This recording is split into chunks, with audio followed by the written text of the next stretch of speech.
Welcome to the episode number 72 of the podcast From Stress to Success Blueprint with your host, Lolita Guarin. And I want to continue the conversation about how women and men differently handle stress.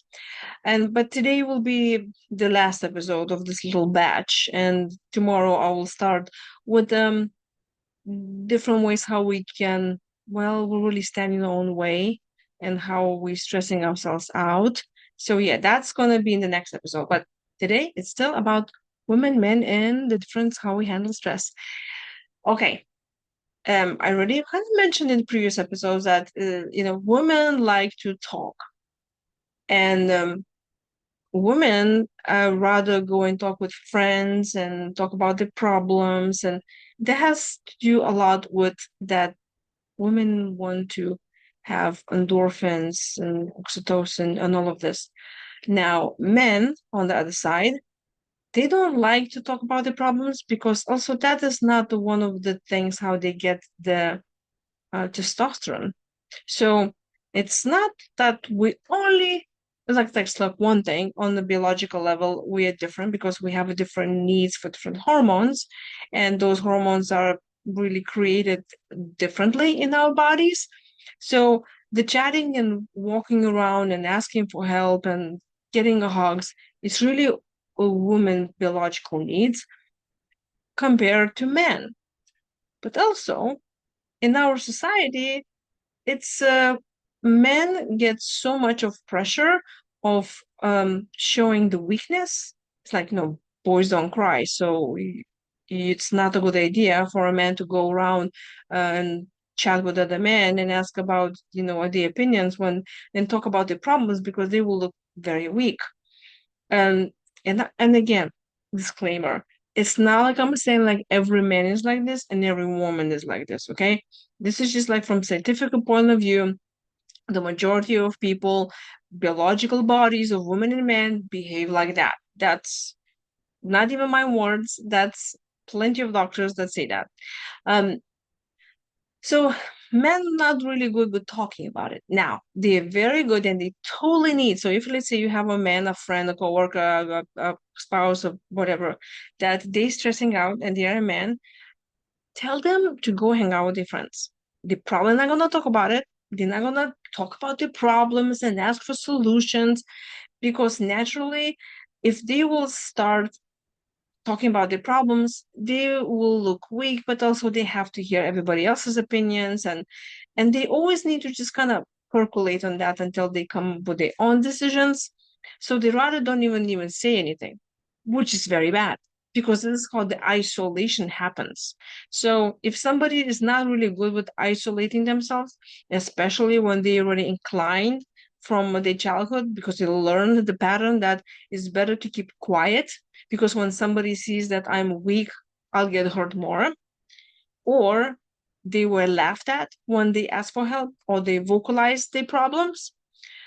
They're probably going to be just sitting there waiting for solution to arrive without even asking for help. And that's what I talked about in the previous episode of this podcast. So when it's good idea from biological point of view for a man, just kind of take it slow, take a break, bring his testosterone up, make solution. But if they cannot find a solution, it's really good to go and ask somebody else for help and talk with friends about it. I also think when we talk about our problems, we get in touch with other people. And one thing, when I wrote my book, Stress Management for Adult Children of Alcoholics, I was so surprised that, when the first time when I realized that, oh, my dad was alcoholic and I grew up that particular way and I have particular patterns in my, how I operate. First, I was thinking that's only me. Of course, I didn't think like it's only me, but I was kind of ashamed to talk about that and ask other people. But then when I started sharing my story and I published the book, I have a lot of people coming to me and they said, me too. This is, I was ashamed to say this. So now if you have a man who grew up in environment, they feel ashamed of who they are, or they've been told that they should not be talking about themselves or whatever, because whatever who they are is not enough, they will have extra difficult time to vocalize on their problems. So if somebody does not talk about their problems, does not help for help, that is such an isolation, which I think is the worst thing that can happen. And when somebody even in the group of people, but they're not gonna talk about themselves and not gonna accept help, that will go nowhere. That's not just going to stress somebody out more, but it will make them physically ill. Because as we know, body keeps the score.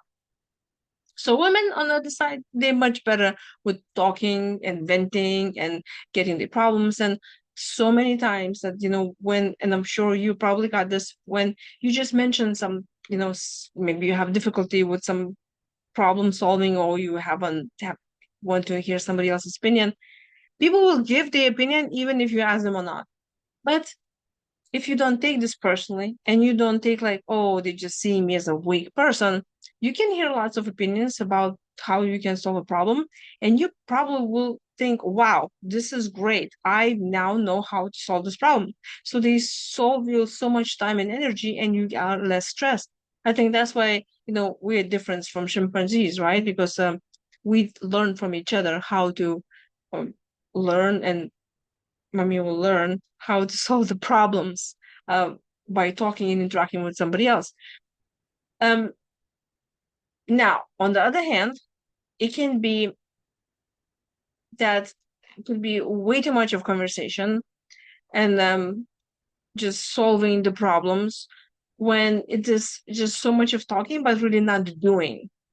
So yeah, you can have someone who is a man and continues to talking and continues talking because they just not they don't really need solution, but this is how they get attention and they look important. Now that's a little bit different.